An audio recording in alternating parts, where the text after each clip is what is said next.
예, 귀한 하루 주셨습니다. 할렐루야 샬롬 하고 우리 인사합니다. 할렐루야 샬롬 샬롬 샬롬 샬롬 샬롬 샬롬. 하나님 사랑합니다. 여러분 주 안에서 사랑합니다. 오늘 라합의 가족 구출 작전이라는 제목을 가지고 여호수아 2장 14절에서 18절 말씀 우리 함께 합독했습니다.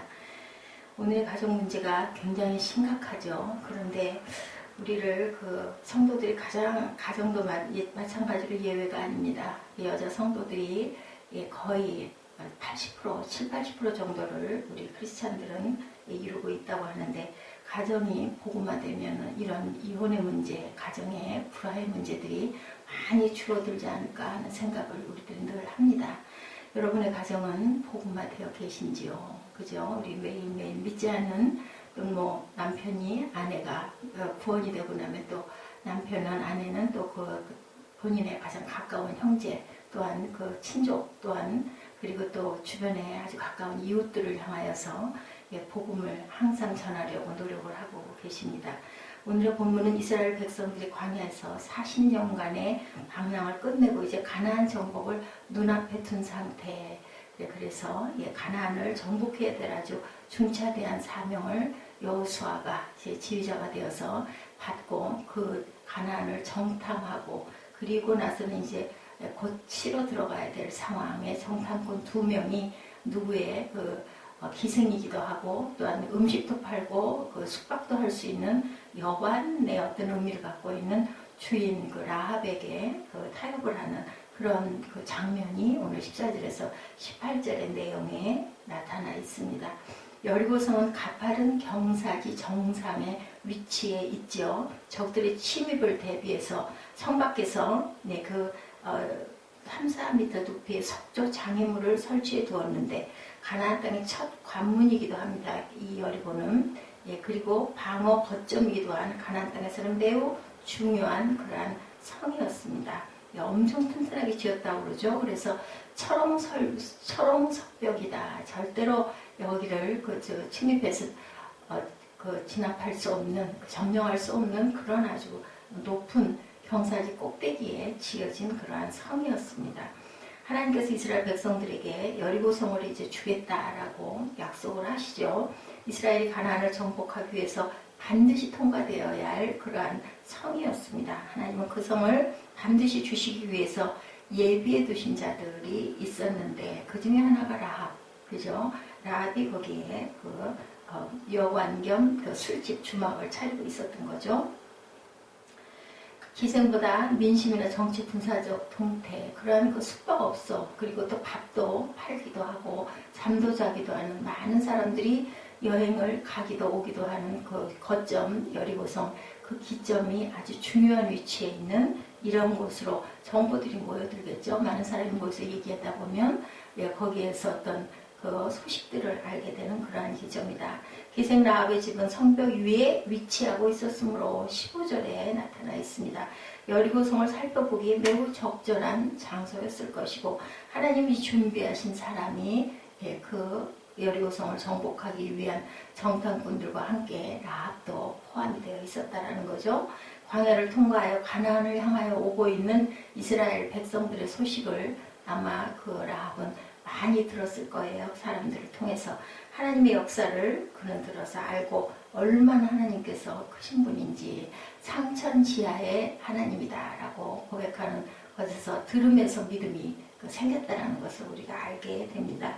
이스라엘 정탐꾼은 그래서 숨겨주기로 작정을 하죠. 내가 믿는 이러한 신들보다는 하나님은 정말 살아계신 하나님이구나라는 것을 소식을 들으면서 두렵고 떨렸다라고 이렇게 나타나 있습니다. 본문에 보면은.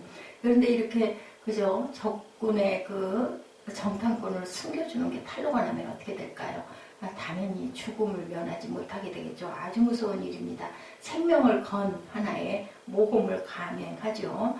어떻게 정탐꾼의 소식을 알게 되었는지 여리고 정보국에서 사람들이 달려옵니다. 분명히 저 주막에, 저 집에 정탐꾼들이 들렸거나 숨어 있을 것이다 라고 생각을 하고 그것을 찾아오죠. 정보원들이 당연히 그 사람들을 내놔라, 여기 있을 것이다 라고 으름장을 놓았을 겁니다. 좋게 말하지 않았을 거예요.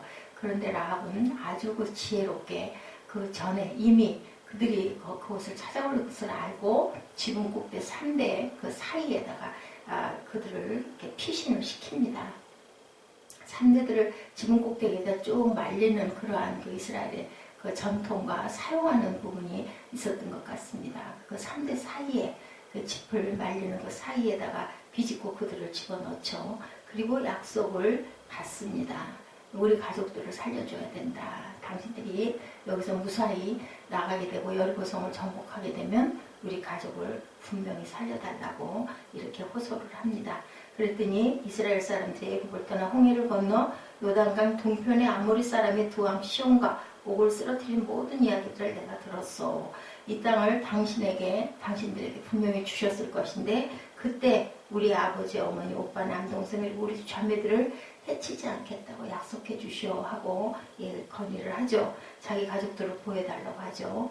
그래서 정탐꾼들은 우리를 달아내려온 창에 우리가 타고 올라왔더니 붉은 줄을 타고 내려가는 이 붉은 줄을 매면 내가 그것을 그 징표로 생각할 것이다. 그래서 대신 너희들은 그 형제자매, 가족, 친족들을 모두 내 집에 모아놔라 라고 이렇게 그 어떤 조건을 제시를 합니다. 라합의 가정만 그 결과적으로 어떻게 됐어요? 구원을 받게 된 그 이야기죠. 누구 한 사람 때문에, 라합 한 사람 때문에.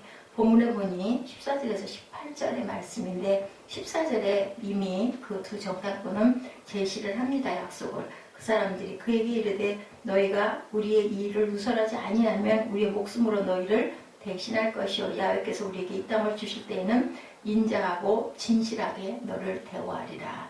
약속이죠. 우리가 여기서 이 가나안 땅을 차지하게 되고 이 성벽을 차지하게 되면 인자와 진실로 너를 대우하리라. 라합이 그들을 창문에서 줄로 달아내리죠. 그리고 그 줄을 붉은 줄을 다시 매달라고 이야기하고 너희 부모와 형제와 내 아버지와 가족을 다 내 집에 모아놓으라.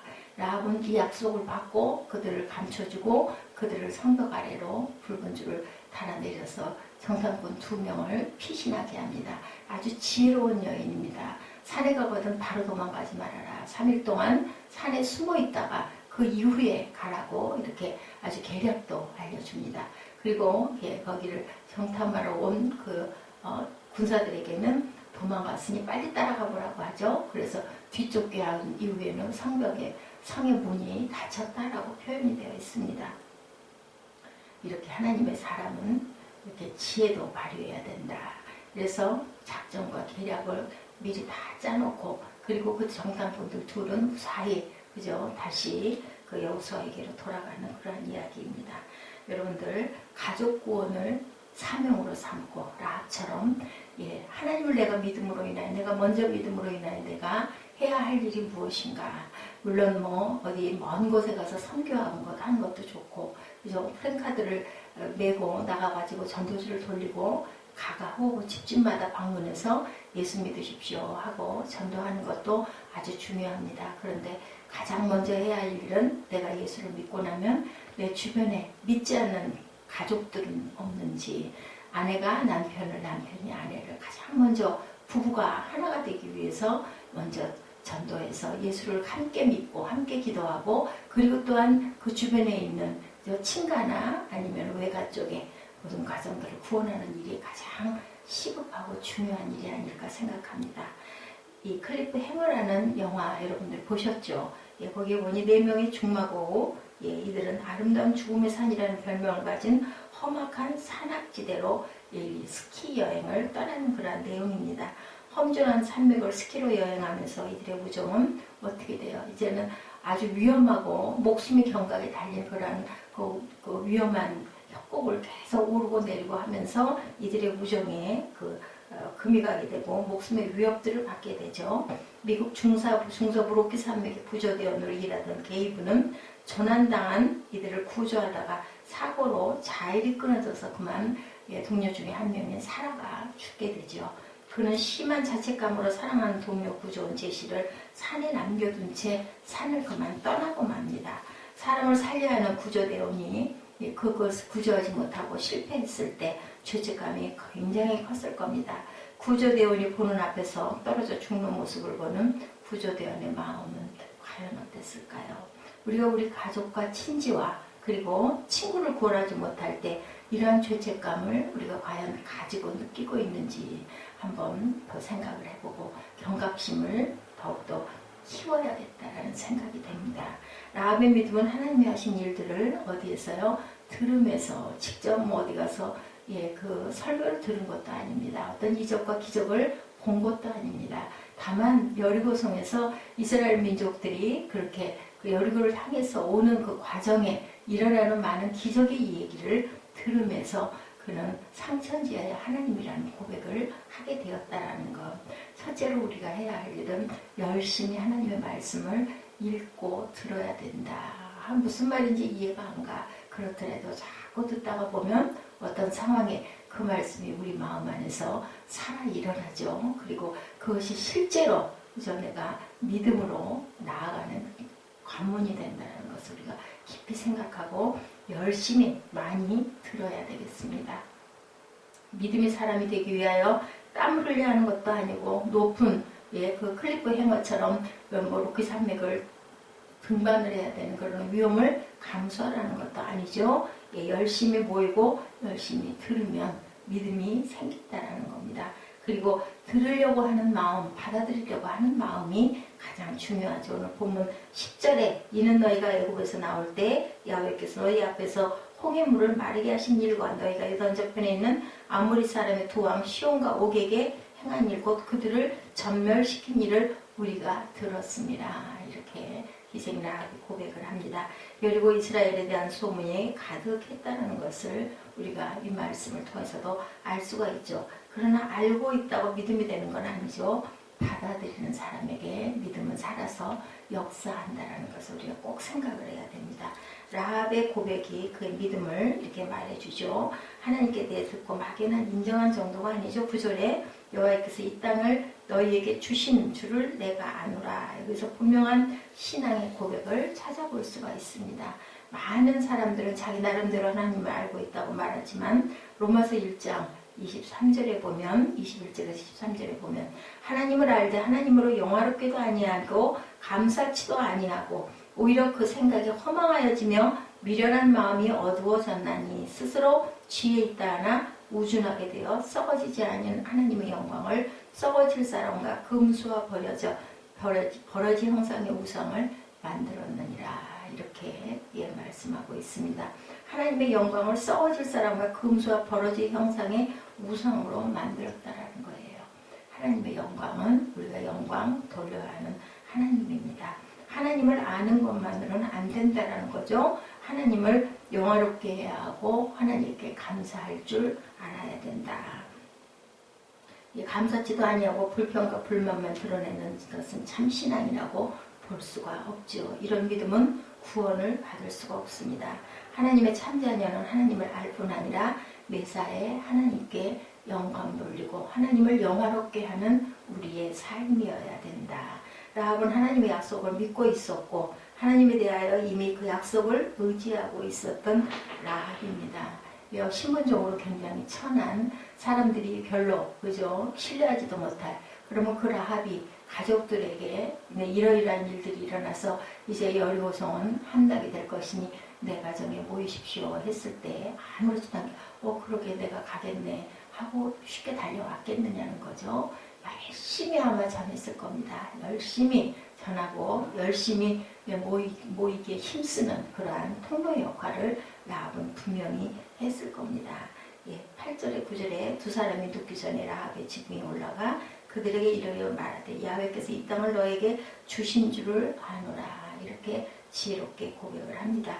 지혜롭기 때문에 자신의 미래를 준비하는 삶을 산 라합이라는 것을 우리가 깊이 명심해야 될 줄로 믿습니다. 라합처럼 하나님을 신뢰하고 의지하는 저와 여러분들 사도행전 6장 16장 32절이죠. 주 예수를 믿으라. 그러면 너와 내 집이 구원을 받으리라.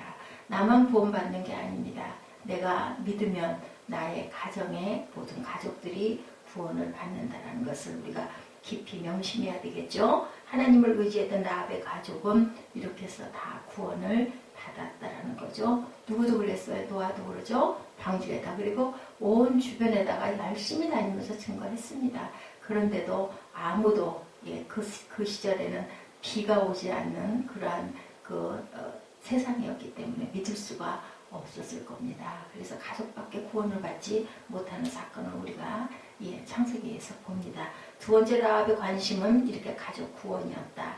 12, 13절에 잘 나타나 있죠. 멸망당할 것을 염려해서 나의 부모와 나의 남녀 형제와 그들에게 속한 모든 사람을 살려줘 우리 목숨을 죽음에서 건져내라. 이렇게 자백을 합니다. 건져내달라고. 그죠? 그리고 그 사람들이 그에게 이르죠. 내가 우리 일을 누설하지 아니하면 우리 목숨으로 내가 너희를 대신할 것이다. 내 목숨을 걸고 너희를 살려줄 것이라는 약속을 받았다라는 거죠. 이래서 부모와 형제가 구원을 받고 붉은 줄을 달아 매달아 그들을 내려주고 도망을 보내주고 다시 나중에 가족들을 모두 다 모아서 구원을 받는 그러한 사건이 바로 이 기생 라합의 믿음입니다. 마태복음 10장 34절이죠. 예수께서 내가 세상에 화평을 주려고 온 줄로 생각지 말라. 화평이 아니요 검을 주러 왔노라. 내가 온 것은 사람이 그 아비와 딸이 어미와 며느리와 시어미와 불화하게 하려 함이라. 처음에 예수 믿은 사람들이 가족을 구원하기 위해서 전도할 때 이렇게 불화를 가져올 수 있습니다. 그렇지만 그것은 불화의 끝은 멸망이 아니고 사망임을 알기에 열심히 어떻게 해요? 라합처럼 지혜롭게 그냥 직선적으로 들이대가지고 예수 안 믿으면 죽어. 예수 믿어야지 천국 가. 뭐 이런 식으로 했다가는 오히려 반발만 사겠죠. 라합처럼 지혜로운 믿음을 가지고 전도하시기 바랍니다. 6장에 보면 라합의 요청대로 여호수아가 어떻게 됐어요? 들어줌으로 그 가족이 다 구원을 받습니다. 편지를 쓰고 전화를 하고 선물을 전달하고 그리고 시간을 만들어 함께 만나서 담화하고 이렇게 함으로 인해서 하나님의 믿음을 자연스럽게 전할 수 있는 저와 여러분이 되시기 바랍니다. 라합은 약속을 이행을 하죠. 붉은 줄을 달아내리고 그리고 한 가족들에게 아마 열심히 이 부분에 대해서 설명하고 이야기하고 신뢰하도록 믿게 했을 겁니다. 라합이 평상시에 생활의 모습이 아마 성실하고 근면하고 또한 허언을 안 하는 그러한 여인이었지 않았을까 싶습니다. 이러한 행동은 용기가 없이는 불가능한 것이죠. 생명을 건 모험을 해야 된다. 우리가 예수 믿는 것 생명을 걸고 믿어야 된다는 겁니다. 이런 마음과 이런 생각을 가지고 이렇게 결단을 하는 믿음이 있을 때 너와 내 집이 구원을 받으리라는 예수 그리스도의 말씀이 그대로 행함으로 나타날 줄로 믿습니다.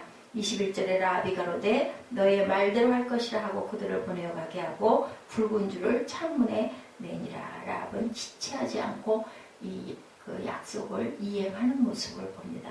그래서 믿음은 행함이 있어야 된다. 행함이 없는 믿음은 죽은 믿음이 되는 거죠. 하나님과 나 자신과의 은밀한 관계고 날마다 하나님의 약속을 지키고 나아갈 때 하나님께서 우리와 함께 동행해 주신다라는 겁니다. 마태복음 24장 13절에 그러나 끝까지 견디는 자는 구원을 얻으리라. 이 과정에서 이렇게 요약해 나오지만 얼마나 많은 어려움과 얼마나 많은 갈등과 얼마나 많은 두려움은 없었을까. 물론 평안하게 그들을 마주했다고 하지만 그렇게 결단하기까지는 많은 마음속에 갈등이 있었을 것입니다. 이렇게 하나님 모든 그 어려움을 끝까지 견디는 그런 믿음들 되시기 바랍니다. 붉은 줄은 예수 그리스도를 상징하죠. 초대교회 때 이 붉은 줄은 예수님의 상징이었다고 합니다. 우리를 위하여 십자가에 피 흘려 죽으신 예수 그리스도를 상징하죠. 예수 그리스도 그것이 바로 믿음의 비밀이라는 것. 우리가 말씀을 그리스도가 곧 말씀입니다. 말씀을 깊이 묵상하고 말씀대로 행하고 말씀대로 살아내는 저와 여러분 되시기 바랍니다. 고린도전서 1장 18절입니다. 십자가의 도가 멸망하는 자들에게는 미련한 것이요 구원을 얻을 우리에게는 하나님의 능력이라. 멸망당하는 자들에게는 그 말이 도대체 그게 뭐야? 뭘 예수를 믿는다고? 그 피로 어떻게 우리가 구원을 받아? 미련한 생각이 듭니다. 그렇지만 우리에게는 하나님의 능력입니다. 예수 그리스도의 피만이. 요한복음 6장 39절이죠. 예수님의 오신 목적을 나는 보내신 이의 뜻을 행하려 함이니라. 나를 보내신 이의 뜻은 내게 주신 자 중에 내가 하나도 잊어버리지 아니하고 마지막 날에 다시 살리는 것이니라. 하나도 나에게 주신 하나님의 자녀들을 내가 한 명도 실족시키지 않고 다 구원해서 살리는 것이라고 말씀합니다. 출애굽할 때 마지막 재앙은 장자를 죽이는 재앙이었죠. 2차 양은 피하는 유일한 방법은 양의 피를 문설주와 문인방에 바르는 것이었어요. 그것을 그대로 순종할 때 그 양을 잡아 그 피를 문설주와 문인방에 바른 가정은 어느 가정이나 패스오버 했던 것. 그래서 유월절입니다. 예수님은 십자가를 의미하죠. 인류 역사에서 모든 사람들이 구원을 얻은 방법은 오직 한 가지, 예수 그리스도의 피라는 것을 여러분들 잊지 마시기 바랍니다. 사도행전 4장 12절입니다. 다른 이로서는 구원을 받을 수 없나니 친히 인간의 구원을 얻을 만한 다른 이름을 우리에게 주신 일이 없느니라. 라합은 하나님에 대한 소문 때문에 하나님을 두려워하게 되었고, 그리고 믿음을 가지게 되었고, 용기를 가지고 모험적인 믿음을 그 가족 멸망에서 구출한 도구로 사용을 합니다. 예, 하나님에 대한 그 소문, 그리고 또한 하나님에 대한 그 믿음, 그리고 하나님에 대한 그 믿음을 행하는 행함, 이것이 바로 라합이 유일하게 그 가족이 구원받은 생명의 붉은 줄이었다라는 것 여러분 잊지 마시기 바랍니다. 로마서 10장 14절이죠. 그런즉 저희가 믿지 아니하는 일을 어찌 부르리요, 듣지도 못하는 일을 어찌 믿으리요, 전파하는 자가 없이 어찌 들으리요. 우리는 어떻게 해야 되겠습니까? 예, 믿지 아니하는 일을 부를 수가 없습니다. 우리가 예수를 믿기 때문에 예수여 오시옵소서 하고 우리가 부를 수 있는 겁니다. 예, 듣지도 못한 일을 어찌 믿으리요. 열심히 말씀을 들어야 되겠죠. 그리고 묵상할 줄 알아야 됩니다. 그리고 또한 우리가 전파해야 됩니다. 행해야 됩니다. 전파하지 않는 한은 들을 수가 없겠죠. 예, 그렇기 때문에 오늘도 열심히 부르고 듣고 그리고 행하는 믿음의 행진이 되시기를 주님의 이름으로 축복합니다. 기도하시겠습니다.